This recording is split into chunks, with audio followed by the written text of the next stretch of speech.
Hi, this is Michael Buffer, and welcome to the BoxHard Podcast. Hello, everyone. This is Mikey Garcia. This the monster from the swamps, Regis Rougarou Program. Hey, what's up? This is King Carlos Molina, former IBF world champ.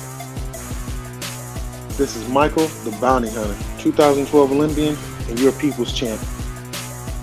This is Charlie Edwards, flyweight champion of the world. This is Fast Eddie Chambers, and you're listening to the BoxHard Podcast with my main man, Joey Coastman. Hello everybody and welcome to episode 270 of the BoxHard Podcast. I'm your host Joey Coastman. I'm joined as ever by one of my best friends in the entire world, the former heavyweight world title challenger himself. It is of course Mr. Fast Eddie Chambers. Eddie, how you doing, my man? I'm good, my man. How you feeling? All good, man. All good. All good whenever speaking with you. This is, of course, the last show before the Christmas special, which will go out next week. That will be our last show before Christmas. I think we're going to probably put it out either on the Thursday, which will be, of course, Christmas Eve, or I might try and put it out on the Wednesday, so the 23rd. But either way, that's going to be our Christmas special, and I've kept the lid on it. I've kept my mouth closed about who will feature on that podcast. Thoroughly looking forward to it, and if I'm going to just talk about the previous Christmas special guests that we've had. Obviously, we started in 2015, so this will be our 6th Christmas special podcast. The first year we had, in 2015, we had Andrew Selby, Lee Selby, Charles Martin, and Eric Molina, so 4 guests on the first Christmas special. 2016, we had Tom Loeffler, Hassan and Dam, and Nonito Donaire.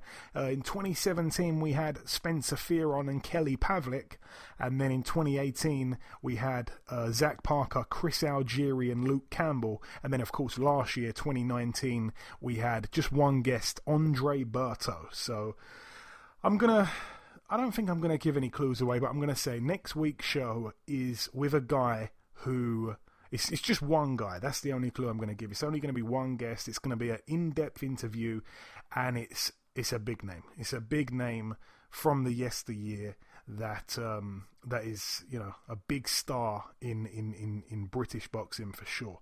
So that's all I'm going to say on that matter, but do not miss next week's show.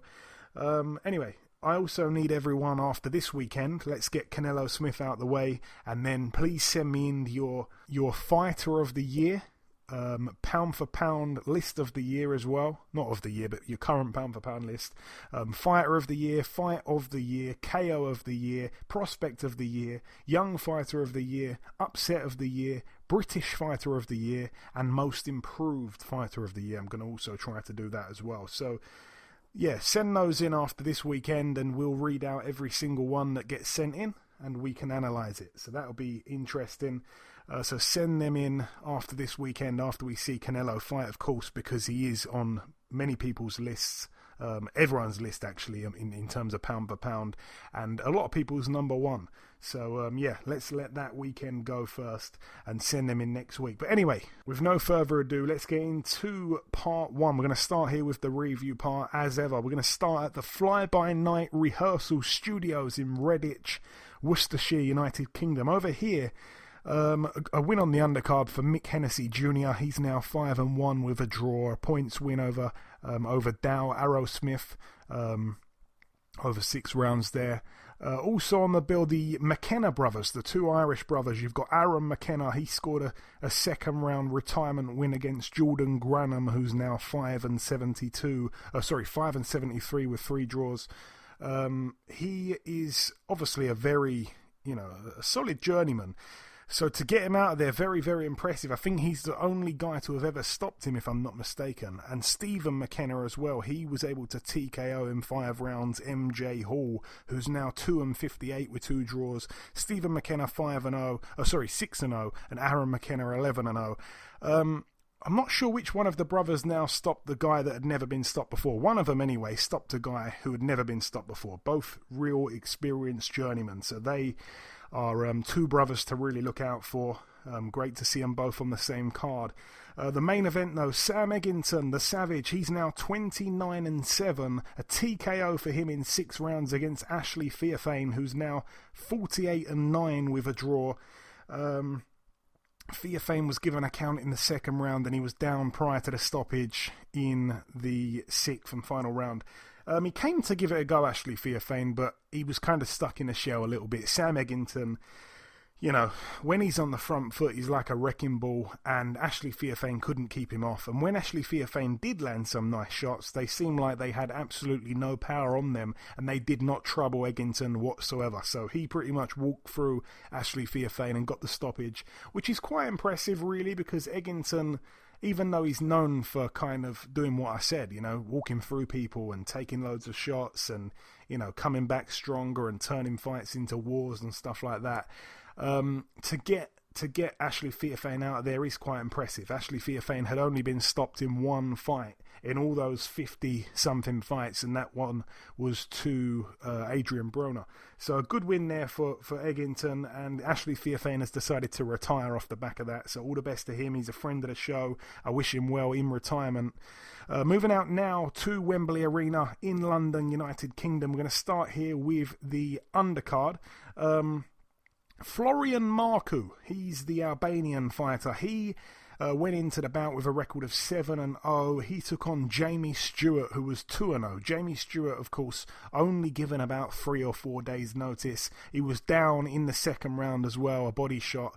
I thought Florian Marku would probably stop him early, pretty much because, you know, there's so much hype around Marku, and, you know, this guy, Jamie Stewart, only had 3 or 4 days' notice. So I really fancied him to do a job on him, but yeah, it wasn't how it was. It ended up in a draw, only the referee scoring the fight. So Marcus McDonnell had it 76-76. A lot of people arguing with that card. Perhaps they were right to be angry, but yeah, it doesn't look good. You know, it's obviously, you know, they say that fights aren't on paper and stuff like that, you know, but on paper that's a draw on his record. So hopefully we get to see a rematch. But credit to Jamie Stewart, man. He showed up and he gave it his all, and he only had a few days notice, and maybe he didn't deserve to win, but it's a bad look that for Florian Marku. Should have got him out there in a round or two. Also on the bill, Kez Ashfaq picked up a win, a 4th round TKO against Ashley Lane.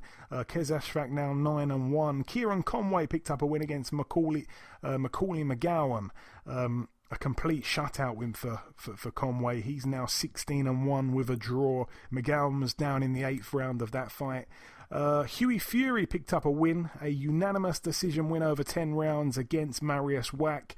Wack now 36-7. Hughie Fury now 25-3. He was cut badly as well, Hughie Fury, in the 4th round. And to be honest, I think they could have got out of that fight if they wanted to. I think he could have said that he couldn't see out of his eye. It was a horrific cut, but he decided to carry on. And like I say, it happened, I think, in the 4th round or the 3rd round, whatever. When it went past that 4-round mark, and you know it's not going to go down as a you know, a technical draw, he could have found a way out, but he didn't. And fair play to him. You know, he continued with that bad cut, and real shout out to his cornerman, Kerry Kays, who managed to work on the cut. And you know, the cut was getting, I think they said it on the commentary, the cut was getting was getting better. His eye was getting better as the fight went on, which is ridiculously silly when you think about that. I mean, how can your eye be getting better the more rounds you go? But that's what was happening. Brilliant job in the corner there. Let's see what happens next for Hughie Fury. I think he deserves a big fight. He's definitely up there in terms of the top heavyweights in the world, whether you like it or not. He is up there. And Wack, pretty much, to me anyway, is the definition of a gatekeeper. So to get a win over him, he doesn't lose to any slouches at all. So a win over Wack, I'd like to see him pushed on, and yeah, you know, credit to him.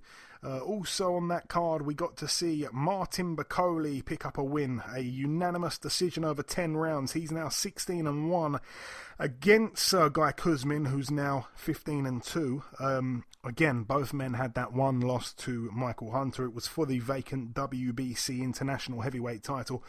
I was one of the very few people that actually thought Kuzmin won the fight.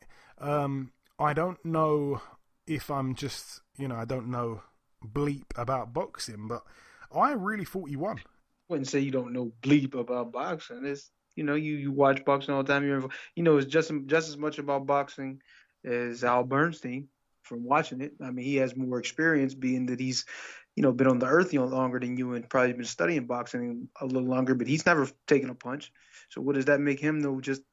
Wouldn't that make him knowing just about as much as you, except for maybe he has a little more, he's more of a historian at this point, but that's it. Well, I mean, I'm just saying, when I was kind of talking on Twitter, some people were saying that that no one agreed with me on Twitter, put it that way. A lot of people were mad when I was tweeting, and I think Gareth A. Davies, who was working for DAZN on the night, I think he had Kuzmin winning the fight, but I had Kuzmin wide. Kuzmin actually showed up in horrendous shape as well, and I did actually miss the first 2 rounds, so I've got to put that out there as well. But from the 3rd round onwards, I mean, I gave 3, 4, 5, and 6 to Kuzmin. Bakole had absolutely no defense. He's got a tremendous chin. Without that tremendous chin, he'd have probably gone down a few times. He got nailed with big hooks from both hands of Kuzmin, and I just felt that even though the fight was being fought at in the center of the ring, Bakole was just standing there waiting, way too patient, way too lazy, waiting to counter, and he's taking too many shots while he's trying to wait for the perfect moment. So I don't know, but he was the guy that was coming forward a lot, and that's what I think.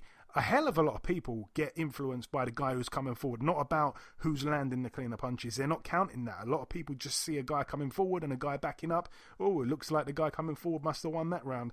I don't score fights like that. So, I don't know. Maybe I'm crazy, but I don't care. It is what it is. I'm not involved. I'm not, I wasn't one of the judges. I don't really care who won the fight. But one thing I did predict, which a lot of people didn't predict, is that the fight would 110% go the distance. So I told people to back that one if they're betting men, and I don't know if anyone did, but I got that right anyway. I called that from before the fight, and don't worry, someone said it to me on Twitter, Eddie, during this fight. They said to me, that statement that Kuzmin has won the fight, they said something along the lines of, that is a horrific statement. They were getting on to me and all that, and then a few hours later on in the night, I made another prediction before a fight that was very unpopular. No one said the same thing as me, and that prediction ended up coming true. And then that same guy come back to me and said, fair enough, you've redeemed yourself, it only took you a few hours, I knew you had it in you. So I redeemed myself only a few hours later on in the night, and we'll get onto that fight in due course. Another win on the undercard for Lawrence Okolie. A bit frustrating for him. He wanted to end the year as a world champion. It wasn't his fault that Golovkin pulled out the fight with coronavirus. In stepped the undefeated Nikodem Jezewski, who was 19-0 with a draw. Jezewski was down twice in the first round and once in the second round. It was for the vacant WBO International Cruiserweight title. Okolie, like I say, 15-0. This guy was really bad, man. I mean, he was getting clipped and it was getting dangerous. The commentary on DAZN, I thought, was pretty spot on with what they were saying. It seemed like his legs were dancing. He got back up. He was being clipped, and his whole body just was not in sync with itself, and it was getting dangerous. They said, "Listen, they got to stop this fight right now. This is neurological," and it kind of took the words out of my mouth. He looked in tremendous trouble. I hope he's okay, actually. I haven't heard anything since the fight about the guy, but he was brutally taken out. And moving up to the main event, of course, Anthony Joshua, now 24-1, successful defense for his WBA, IBF, WBO, and IBO heavyweight world titles against Kubrat Pulev, who's now 28-2, a KO in the 9th round for Anthony Joshua. And to be honest, it pretty much went exactly how I predicted it to go.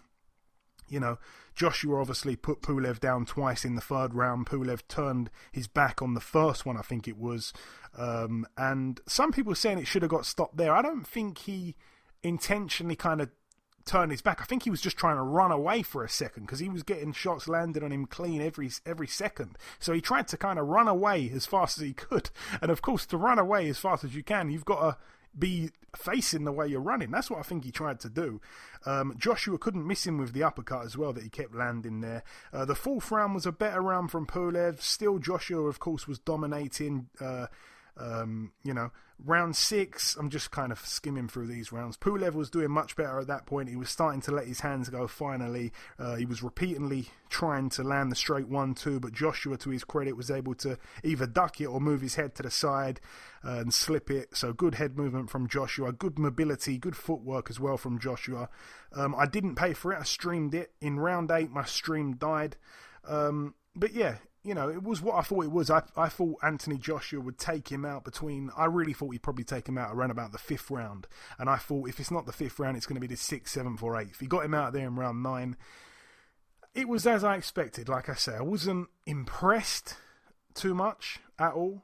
I predicted it would go that way. I don't think you can be impressed when someone completely doesn't outdo your expectations. I said that Pulev would probably have a couple of moments in there. I think he had some small moments here and there, maybe.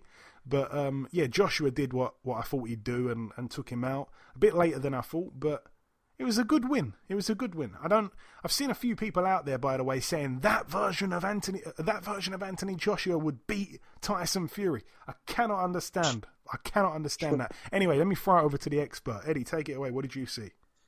Oh my God! Somebody said that because many people said that, and that's crazy for somebody to say that. You're looking at two different men for one.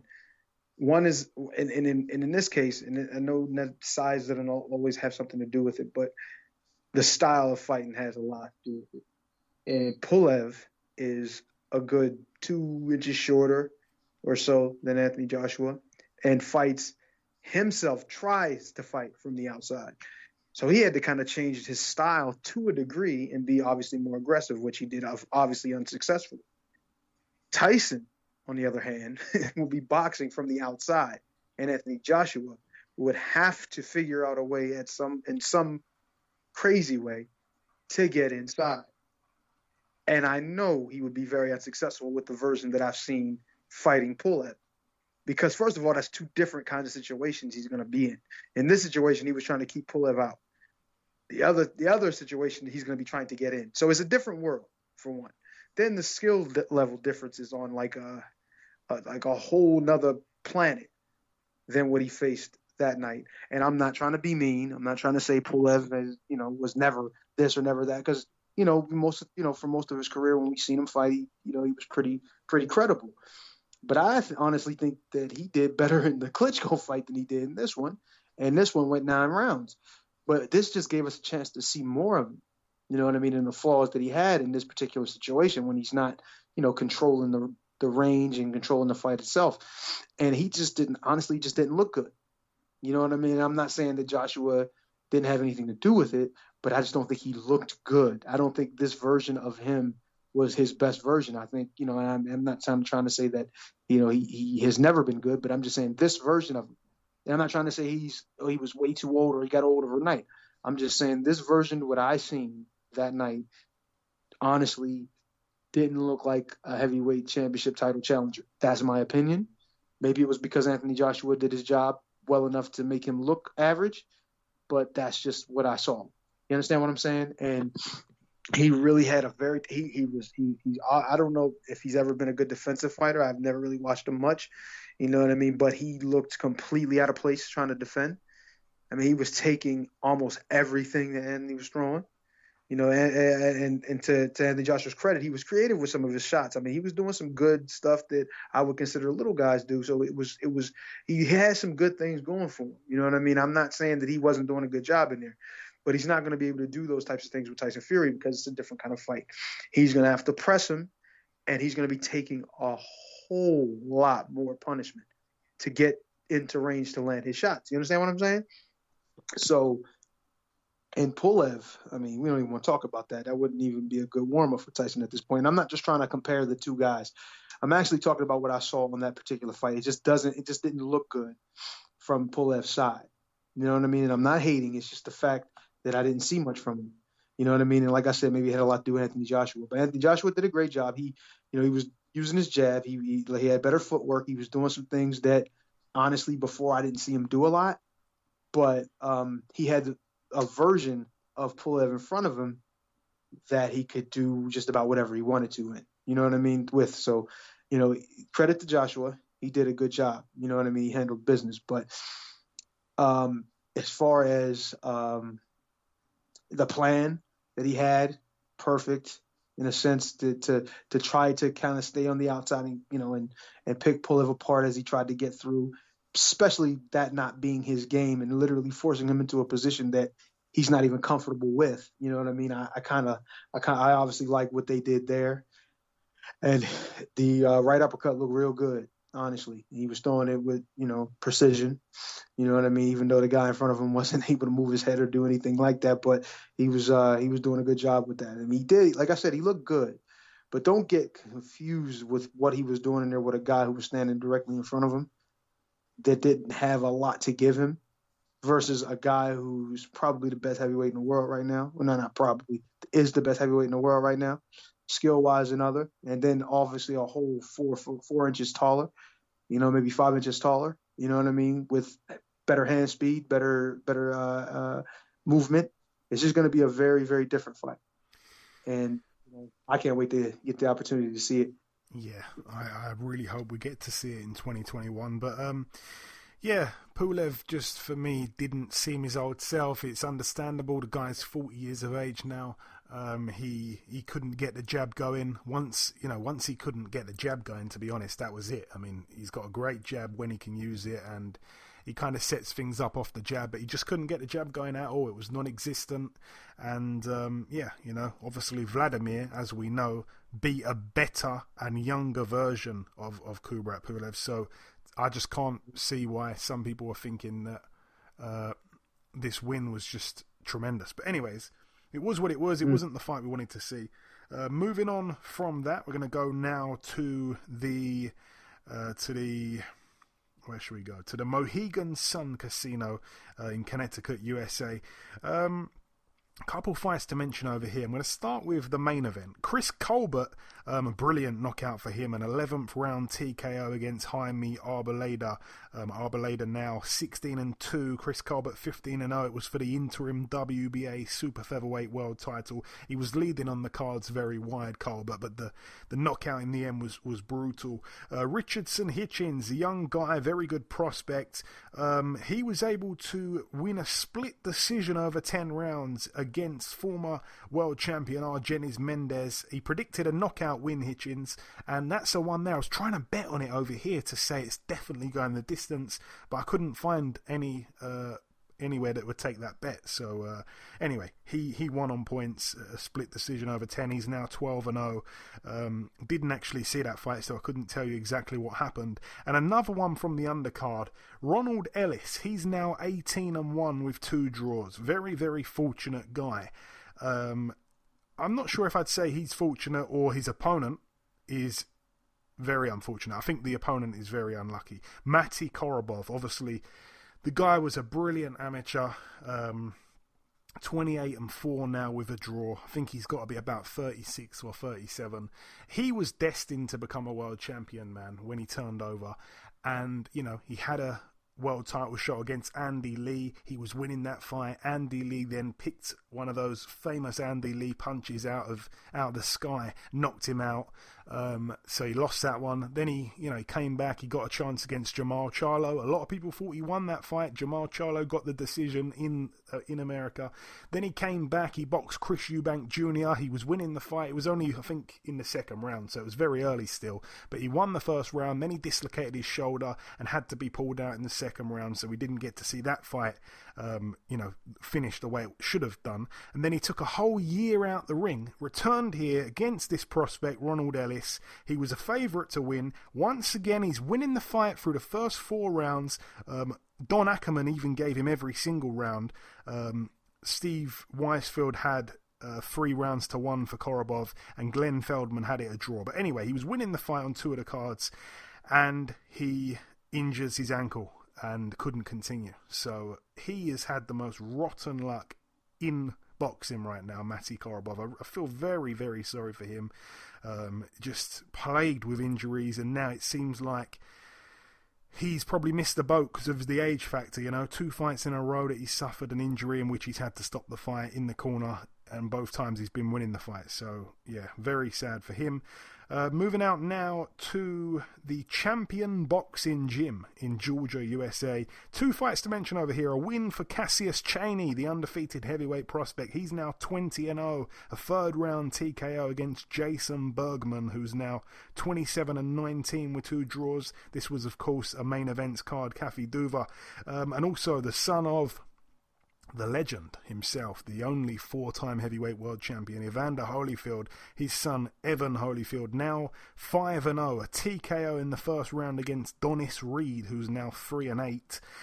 Moving out now to the bubble in the MGM Grand, Las Vegas, Nevada. Let's start with the undercard. The Olympic gold medalist from 2016, Robisi Ramirez, he got a good win, a TKO in round 6 against Brandon Valdez. He was actually losing the fight on Adelaide Bird's card. He was winning the fight pretty much every round on Eric Cheek's card, so the scorecards were all over the place, but he managed to get the TKO in the 6th round. He's now 6-1. Jesse Bam Rodriguez, that's the brother of Joshua Franco. Not everyone knows that, but he came back with a good win. He's now 13-0, a 2nd round KO against Sal Juarez, who's now 25-13 with 2 draws. That was a brilliant win there for Jesse Bam Rodriguez. Edgar Berlanga, oh boy, this guy is incredible. Edgar Berlanga now 16-0 with 16 first round KOs.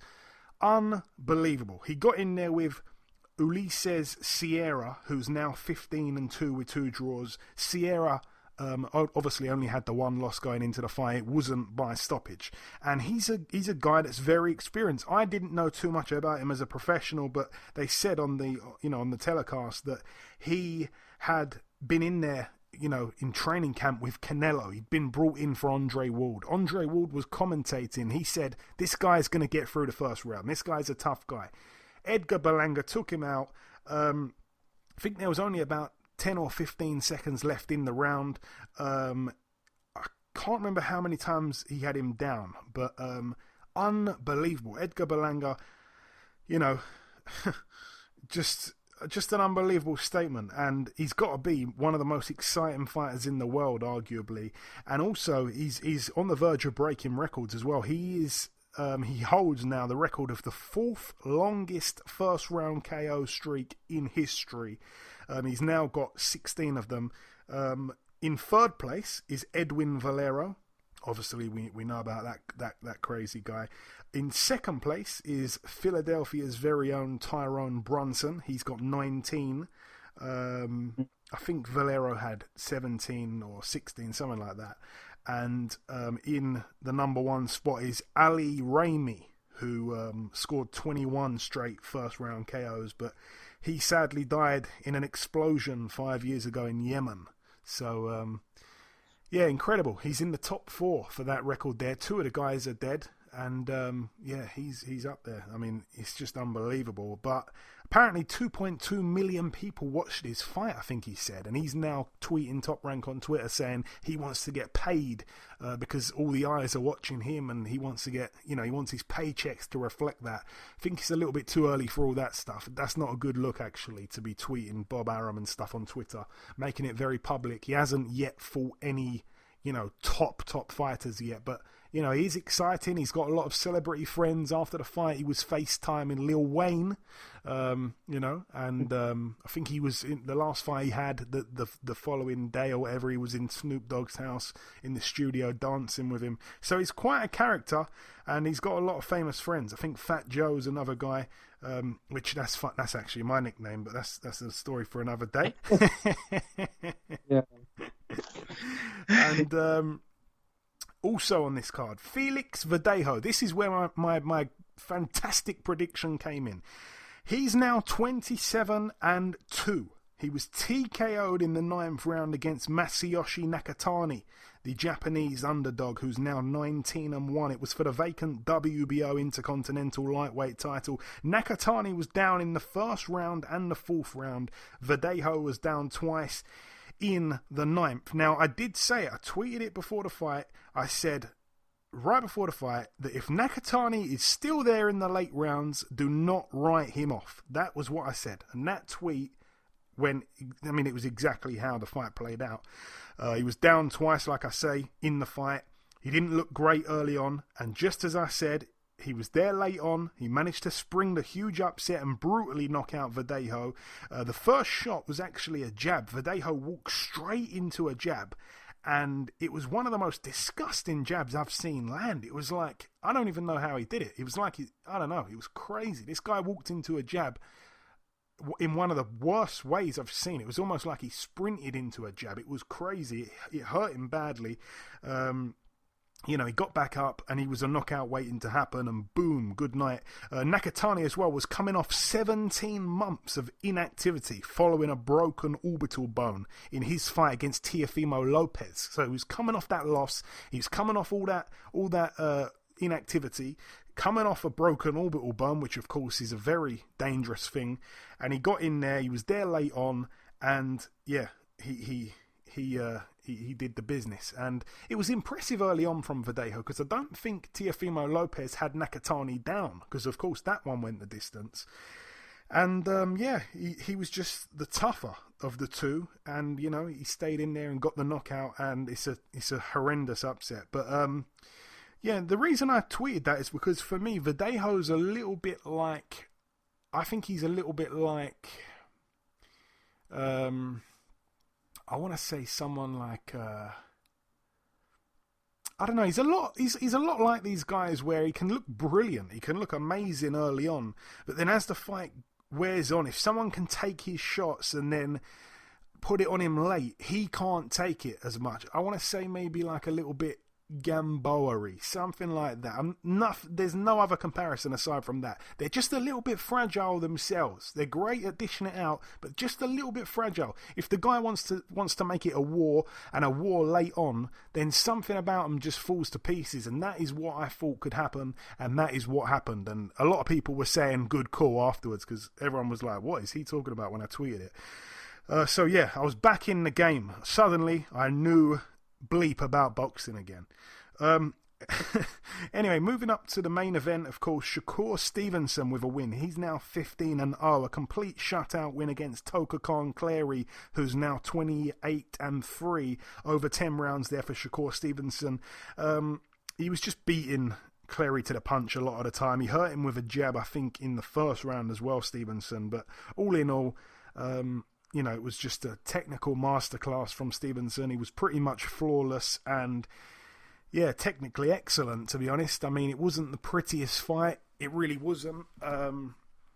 It was a little bit boring at times because it was just repetitive and he didn't really need to go through the gears. He just kind of cruised his way to a very wide points win. I do want to see big fights for him in 2021, and I think he'll want them for himself as well. He's talking about the Heron Frampton winner. Perhaps that will happen next. But anyway, that's it for the review part of the show. Just before we wrap this up, the final thing to do is to welcome our sole guest on this week's podcast. Ladies and gentlemen, here he is. It's the former interim WBA World Super-Middleweight Champion, and on Friday night, this Islington icon invades Hollywood. Let's welcome the gorilla, Mr. John Ryder. John, welcome back on the show. I thought we were going to have to start again there. I thought you were going to drop out the Islington icon, and I thought there's no interview with you where you don't mention that. So I'm glad you remembered and kept it in there. Has to be said, mate. It has to be said. So, John, we last spoke back in October of last year. So just before the Smith fight. Of course, many felt you deserved to win that night. Has it been frustrating in the time since then? Obviously, it's been a mad year for everyone, but with that happening last year at the back end, I'm guessing it must have been a bit frustrating, man. Yeah, and you know what? More so, no animosity towards Smith. Do you know what I mean? He's got a massive fight this weekend. I wish him nothing but the best. I hope they both come out healthy. And listen, it's a hard sport. Do you know what I mean? I hope he gets the wins. I'm patriotic. I hope he does well. And listen, just reflects good on me if he does well. Do you know what I mean? So I hope he does well and gets the victory. Although I'm a Canelo fan. And I think the sun shines out of his backside. I think, listen, let's just respect the Brit. Yeah, definitely. And What was your immediate plan after that fight with Smith, John? Because obviously, like I say, it was a great fight. Many people felt you won. COVID come along and that pretty much messed up everyone's plans. But was there a plan kind of set out for 2020 immediately after that fight? It was, mate. It was every intention of 2020 is my year, 2020 vision, hashtag whatever, blah, blah, blah. And, mate, COVID just come along and ruined it all. I just thought back to winning ways, back in title contention. And obviously this weekend, I can potentially get back to winning ways and get back to title contention, but just way slower than planned, you know what I mean? And John, obviously the David Lemieux fight was a fight that was talked about for a long time. Is that still a strong possibility? Is that still on your radar for some point in 2021? I hope so, yeah. I mean, it's a big fight for me still. It's not that there's any bad blood there or animosity, but it's a fight that should have happened in 2019 that didn't happen down to him getting injured. So, I mean, it'd be nice for it to happen in 2021 if possible, and put that one to bed. And as you mentioned, you're back fighting. That's the most important thing. You're back out on Friday night in Hollywood on the Golovkin undercard against Mike Guy. Firstly, what's it like over there in Hollywood now compared to London in terms of kind of their response to the pandemic? Well, this is Hollywood, Florida. I don't know that. Obviously, it's not Hollywood, LA. We're not in the bright lights of LA, but. Yeah, mate, apparently all the locals here say like Florida don't really take notice of rules. It's not really following the guidelines and they just do as they want. So we're all majorly locked down, waiting for test results, locked away from the rest of the public. But no, it seems pretty normal over here. I mean, as we come into the hotel, we see people surrounding the casino tables, so there wasn't too much social distance going on. See, where I led in with the Islington, from Islington to Hollywood, you took the shine off it. You took the shine off it there, man. Yeah, mate. Listen, it's still Hollywood, still out of Florida or LA. Do you know what I mean? Then Hollywood's in Montford. Do you know what I mean? Exactly. What do you know about Mike Guy, John? Obviously, he's durable. He doesn't have the prettiest looking record on paper, but he's got some good wins on there if you analyse it deeply. He's not a bad fighter. Yeah, I mean, he had a good win over Dennis Douglin last year, our mama's boy. A lot of Brits and hands for fighting against George Groves. He boxed George Groves, didn't he? Did he box Tagao as well? No, he didn't box Tagao. He boxed Groves. He was in. He was sparring with Eubank Jr. He was sparring with Eubank in preparation for. I think. Yeah, then he went back to the States and said that. Well. Then he went back to the States and said that Tagao would win the fight. Oh, that's it. Yeah. So he's got a good win over him. He's been stopped once by Derevyanchenko, but Derevyanchenko is like a world level fighter. Derevyanchenko. Good fight with Golovkin. That's it, Derevyanchenko. Yeah. And then he's just lost to Charlo. You know what I mean? So he's no mug himself. So. That was in the 8th round as well. The next tiredness got to him a bit, and it was just a picture of body shot really. It done him. Yeah. And it was in the final round of their fight as well. I think it was only an 8-rounder a few years back. But funny you said Dimitrenko there. Dimitrenko's he's a big old heavyweight that Ruiz beat, I think, 5 weeks before he upset Joshua. But anyway, that's another story. Obviously, we're conducting this interview on Monday. It won't go out till the podcast is up later this week. But in terms of right now, I know that as it stands, you're waiting on a coronavirus test. You're waiting for it to come back negative. By the time this goes out, we'd have had that result. Should it come back, obviously negative, that'd be terrible. If it comes back positive, I've heard there's some kind of... got that wrong, haven't I? If it comes back negative, it's great. If it comes back positive, it's terrible. Jesus Christ. I've heard that you've said you'd be happy to jump on a last-minute flight to Texas if Canelo or Callum Smith couldn't have their fight due to failing a test. I'm guessing as the kind of week goes on, though, it's realistically not going to end up like that. It's going to be too soon to do that. Where is the cut-off point how much notice would you really need to jump on a plane, man?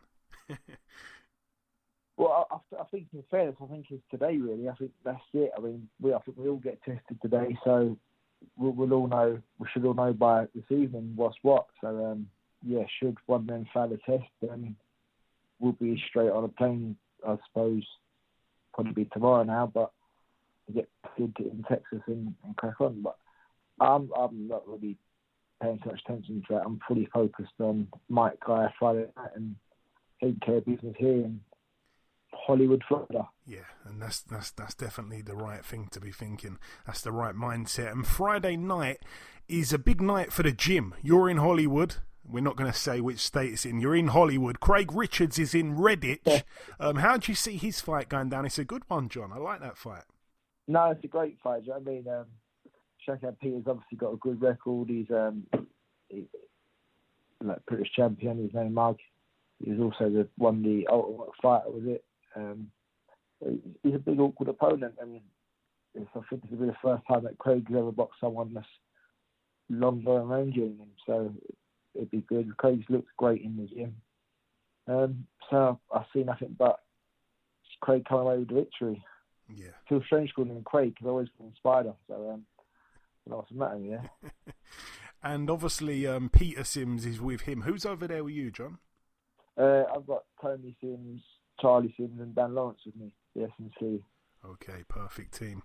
And I want to ask you this as well, John. Every December, everyone that we speak to, I like to ask kind of what's on their Christmas wish list in terms of their career for the following year. Like where can you be in a realistic world this time next year? Obviously, it's not ideal to ask you this on fight week because everything could, boxing is so unpredictable, anything could happen. But realistically, where do you want to be? Where can you be this time next year?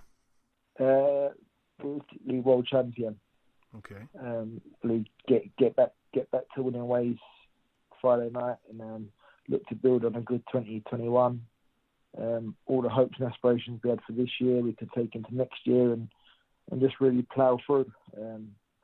But we know boxing is going to hit regardless of lockdowns and whatnot. So let's just be on it, stick on it over Christmas and look to make these biggest and best fights happen and get a title around our waist in 2021. I'm going to ask you a strange question now, and I don't know if it's a great question or a terrible question, but should Canelo beat Callum Smith, which we hope doesn't happen, we want the Brit to win, if Callum Smith were to lose his belts, who would you prefer to get a rematch with? Because he'd be in the same, position in terms of being beltless as Rocky Fielding. If you could only rematch one of those two guys, which both beat you controversially, who would you rematch? I'd say Smith. He would have been the number one super-middleweight in the world. That's the natural fight to take. But I believe if Smith loses this Saturday, then he would move up to 175. Yeah. Okay. All right then, John. Just if you've got any closing words just to our listeners before we let you go, my friend. I appreciate you doing this, like I say, from the hotel room in the bubble in Hollywood. If you've got any closing words, my man, before we let you go, take it away. No, just thanks for all the support since the Smith fight, all people's kind words, and it's been encouraging. It's been frustrating at times with this year, but hopefully get this test result back shortly. Get downstairs for a nice little session, little sweat out, and get back to winning ways on Friday and big build towards the big 2021 and hopefully bring some titles for the fans. Absolutely, well said. Listen, John, it's always a pleasure speaking with you, my friend. Best of luck for Friday. I've downloaded the Zone now. I've only done it. I'm not bothered about Golovkin, not bothered about Canelo. I'm being honest. I've got the Zone mainly for you, so I'm looking forward to seeing you on Friday. Thanks for your time. We'll catch up sometime after. Cheers, Joe. Thank you, mate. Appreciate it. Okay, now it's time for part 2 on this week's show. This part, of course, the news part of the show. Just one piece of news to mention. If anything else develops by the end of the show, I'll mention it at the very end. January 30th. This one has been announced for January 30th. It is Artur Beterbiev back in the ring defending his titles against Adam Daines. It's going to be taking place in Moscow. So that is quite something. So yeah, credit to Adam Daines as well for taking the fight. It was one that was supposed to take place this year, and it was pushed back because of coronavirus, and it's now, been penciled in for early next year. So that is a big fight. And Adam Daines isn't a bad fighter as well. He's really not. So all the best there to both men. Moving on to the preview part of the show, we're going to start over that kind of direction, I guess. Tomorrow night in Kiev, Ukraine, we get to see Dmytro Mitrofanov, who is 9-0 with a draw. This one's for the vacant WBO Oriental Super Welterweight title. He takes on Britain's very own Asinia Byfield, who's now 14-3 with a draw. Byfield seeming like he is enjoying fighting in that part of Europe. I think it's a few times on the bounce now he's been fighting outside of the UK. Anyway, moving out now to the fly-by-night rehearsal studios back in Redditch. There was a fight there last week, and there's a fight there again this week, again on Channel 5. Do not miss this one. It comes on at 10:30 p.m, so get that one on the recorder. We get to see on the undercard, I think we get to see Mick Hennessy Jr. again. He's 5-1 with a draw. I believe he's fighting on that card. I think even Stephen McKenna, one of the McKenna brothers, he literally fought last Friday, and he's back here, 6-0. And of course the main event, brilliant fight for the British light heavyweight title. Shakan Pitters, the undefeated 6'6" light heavyweight, he takes on very good friend of the show, friend of mine, Craig Richards, 15-1 with a draw over 12 rounds. All the best to Craig Richards, man. He's one of my sort of close friends in boxing, so I really hope he can win. And he's quite an underdog as well with the bookies. Take a little look at that. Might be tempting looking at those odds there. Moving out now to the Seminole Hard Rock Hotel and Casino in Hollywood, Florida, USA. Again, all of this and the next card as well all take place on Friday, so it's a busy Friday. On the undercard, we get to see Hyun Michoi. She is defending her WBA World Super Featherweight title. She, of course, won a world title on her pro debut. She's now signed with Eddie Hearn's Matchroom Sport. She's 17-0 with a draw. She's in a 10 2-minute round contest against Calista Silgado, who's 19-11 with 3 draws. We also get to see the man that we just spoke to a few minutes ago, John Ryder, 28-5. He's in a 10-rounder against Mike Guy, who's 12-5 with a draw. Mike Guy, of course, holds a win against Dennis Duglin last year, I believe it was. And Mike Guy is quite a tough guy. I think he's about 41 years of age, but tough. Only been stopped once. And he's not as bad as his record suggests he is. Also on the card for the vacant IBO World Super-Middleweight title, Ali Akhmedov. He's actually signed to GGG Promotions. He's 16-0. He takes on Carlos Gongora, who's 18-0. That one's over 12 rounds. And the main event, Gennady Golovkin, 40-1 with a draw on the zone, of course, this one as well. And you can get it in the UK now as well. It's just become available, I think, within the last couple of weeks. It's £1.99 a month at the moment, so I'm sure they're going to fly up with that subscription soon, so get in there while you can. He takes on Kamil Seremeta, who's 21-0, a Polish fighter, obviously, and a guy that, to be honest, hasn't really boxed anyone of note in the pros. Not a big puncher either. He's only got 5 KOs from those 21 wins. His best kind of standout win, to be honest, would be maybe Ruben Diaz for the EBU European middleweight title. But I don't think Diaz is that great anyway. He's got a win against Kasim Umar back in 2016. Yeah, it's not the most impressive record at all, but, it is another fight. It's pretty much a keep busy fight, I think, for Golovkin. We want to see him in the bigger fights. He is definitely coming to the end of his career. He's 38 himself now, Golovkin. But anyway, all the best to him. Moving out now, again on the Friday, to the Galveston Island Convention Center in Texas, USA. Over here, another friend of the show, heavyweight Michael Hunter. His opponent, I don't think it's been announced just yet who he's fighting. It doesn't show it online. I forgot to ask him who he's boxing, or maybe he told me and I forgot. I don't know. He's on the undercard, but topping the bill, it is Gilberto Ramirez, the former super middleweight world champion. He's 40-0. I think that makes him I think he's probably got one of the longest undefeated records now in boxing, because it was Deontay Wilder with about 41 or 42. Obviously, he was one of the kind of more known guys that had undefeated records. We had that other guy, Floyd Fakeweather. He's now lost his undefeated streak, 54-0 he got to. But I think Gilberto Ramirez is probably right up there, maybe even the most longest win streak. But anyway, 40-0. He takes on over 12 rounds Alfonso Lopez, who's 32-3.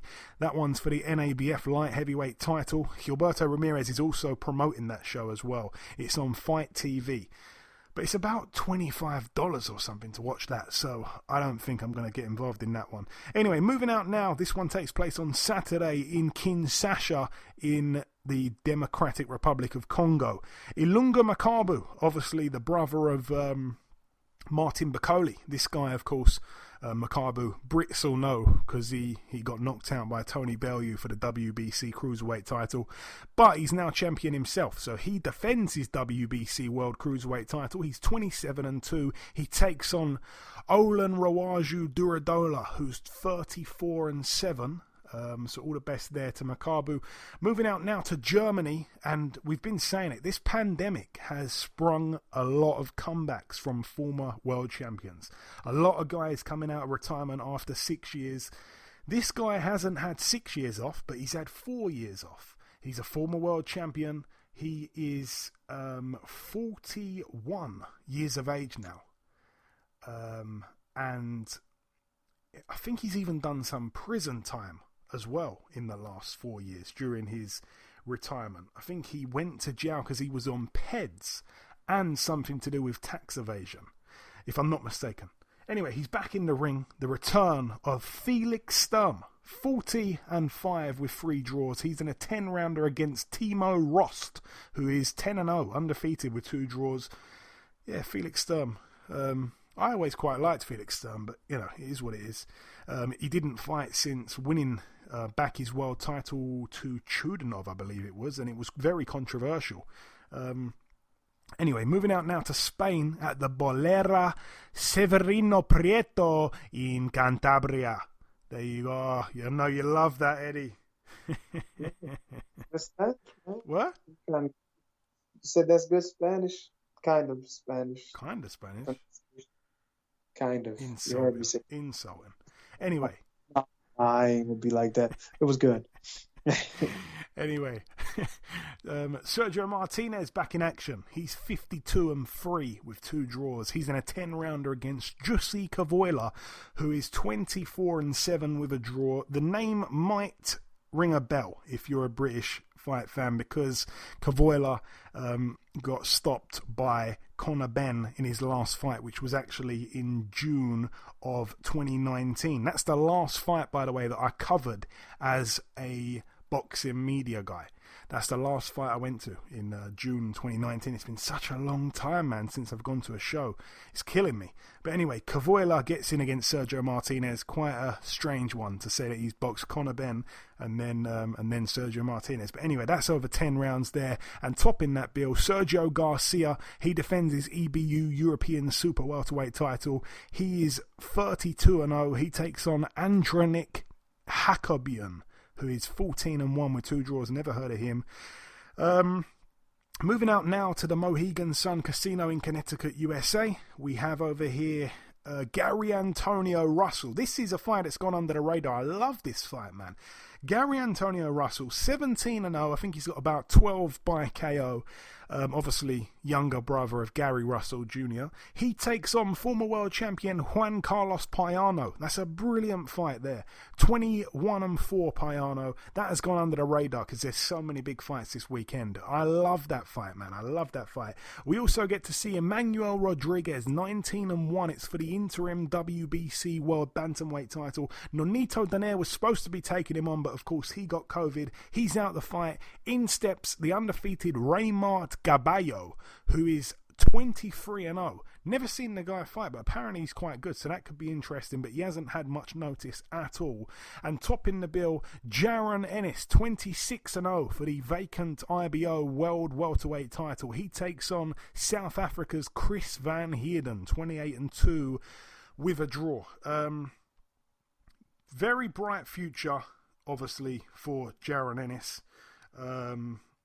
Yeah, your Twitter page loves him, Eddie.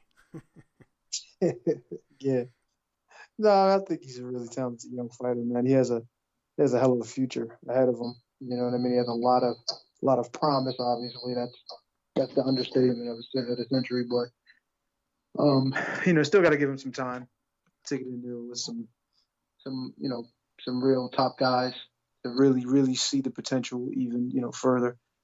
Even a couple guys who were near the top who kind of fell off a little bit, or whatever, just something like that to kind of really test him and see where his toughness and if you see some adversity and how he deals with it and all those types of things. So, but as far as talent and upside, I don't know if there's a fighter out there that has more. So it's a good look to be on this kid's team right now. It definitely is. And Jaron Ennis is, a guy with such a brilliant record on paper. 26-0 with 24 KOs. He's got 16 knockouts in a row now. He's looking to make that 17. Chris Van Heerden, he's not fantastic, but, he's okay. He's got the 2 losses. One was a split decision back in 2010, so a long time ago now.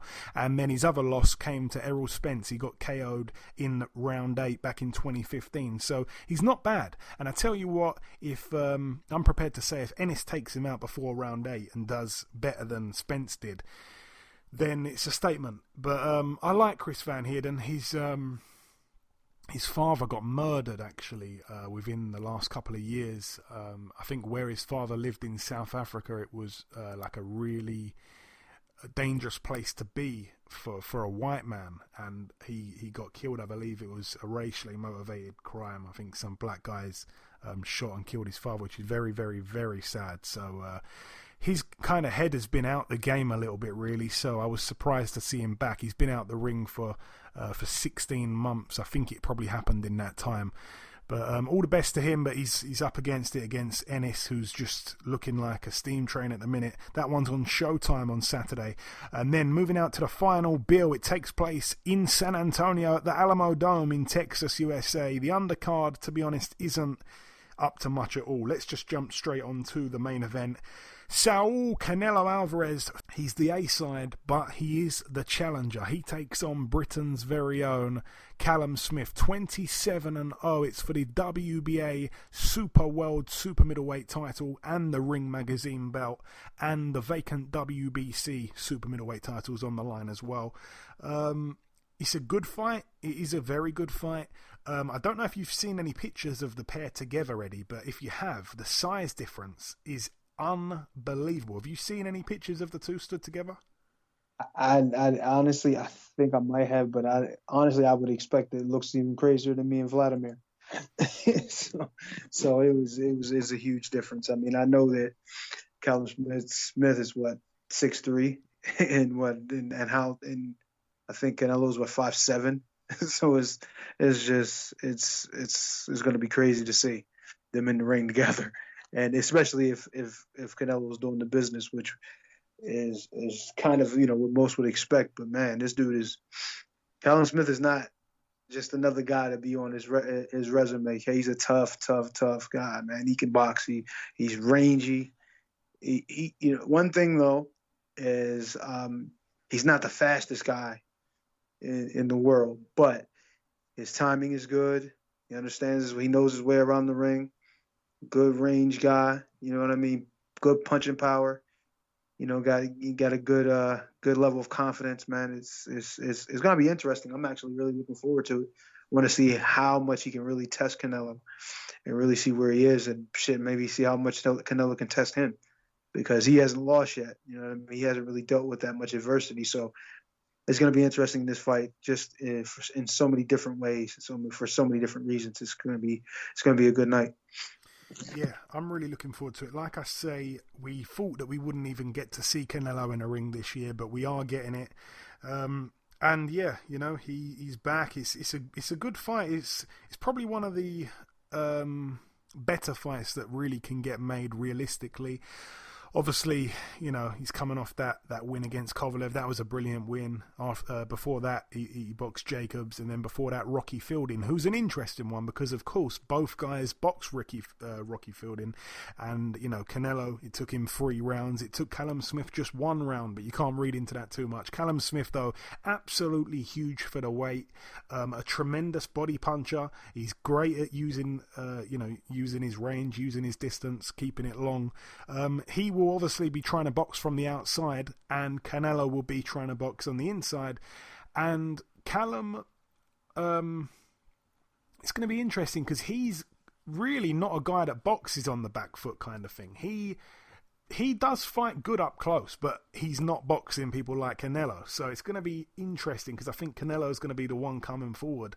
And I don't know how Callum's going to fight going backwards because I can't remember ever seeing him do that really. But yeah, you know, he's a good fighter. He's one of the best fighters that we've got here in Britain, and you know, he's earned it really. He doesn't have the biggest profile, and it's unfair because, like I say, he's one of our best guys. He won the World Boxing Super Series. He knocked out George Groves. He's got some brilliant wins. He didn't look great last time out against John Ryder, again, the guy that we spoke to earlier on in the show, but I've always said it about Callum Smith. I've said it to Callum Smith. When he fights someone and there's no fear factor there, he looks quite bad, quite bang average.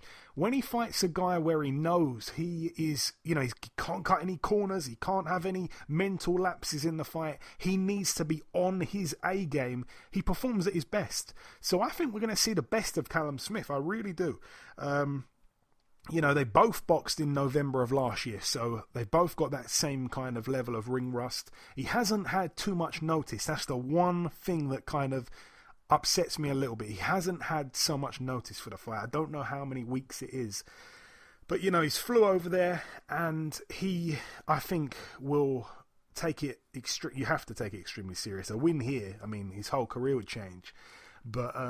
It's a great fight. I can't stress enough how much of a great fight it is, and I seriously think that even though, again, he didn't look great against Ryder, there's a few fights he hasn't looked great in. I remember him boxing a guy, I think it was before the World Boxing Super Series, he didn't look good against him. I think he took him the distance. I can't remember, maybe he didn't. I think it was Norbert Nemasapati, I'm sure that was it.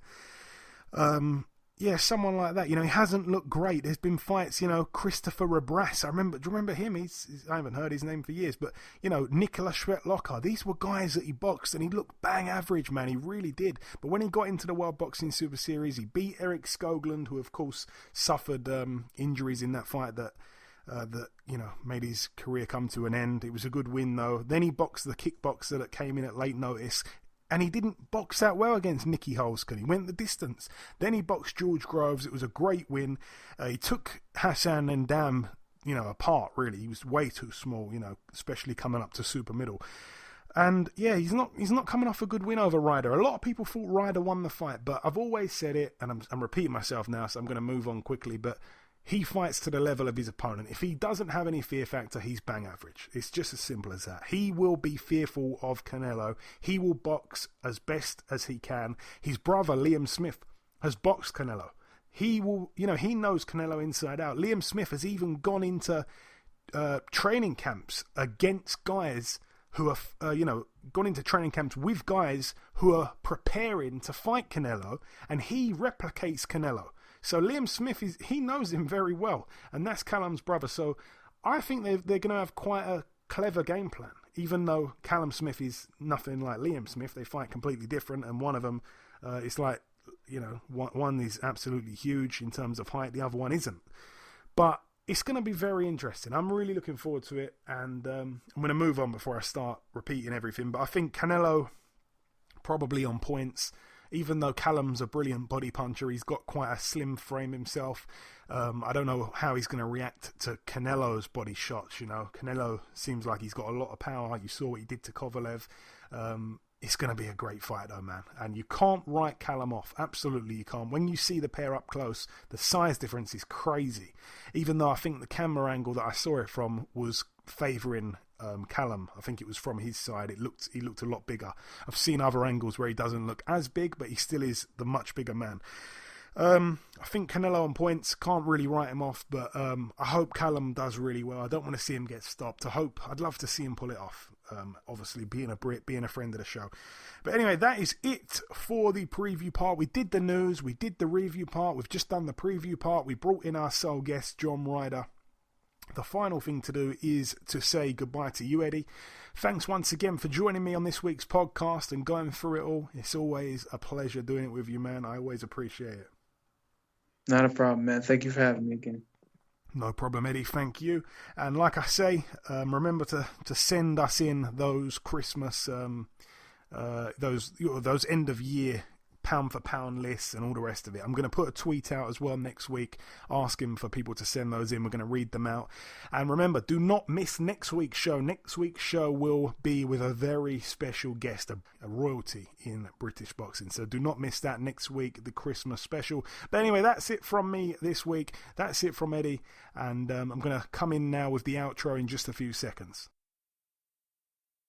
Okay, and this wraps up episode 270 of the BoxHard Podcast. I've been your host, Joey Coastman. Eddie Chambers has been with me for the duration of the show. A massive thank you to our sole guest on this week's podcast, the former WBA interim super-middleweight world champion, John Ryder. There has been one piece of news break whilst we've been recording the show, and it's that on January 30th, Caleb Plant will be defending his IBF super-middleweight world title against former world champion Caleb Truax. Both men are friends of the show, so best of luck to both guys there. May the best man win. But that's about everything from myself now. Remember to send in those pound for pound lists and all the rest of it. I'll put out a tweet next week. And also remember to tell a friend about the podcast. I want to thank you all for tuning in once again this week, and we shall see you all again next week with the 2020 Christmas special. Until then, stay safe, take good care, and enjoy this weekend of action.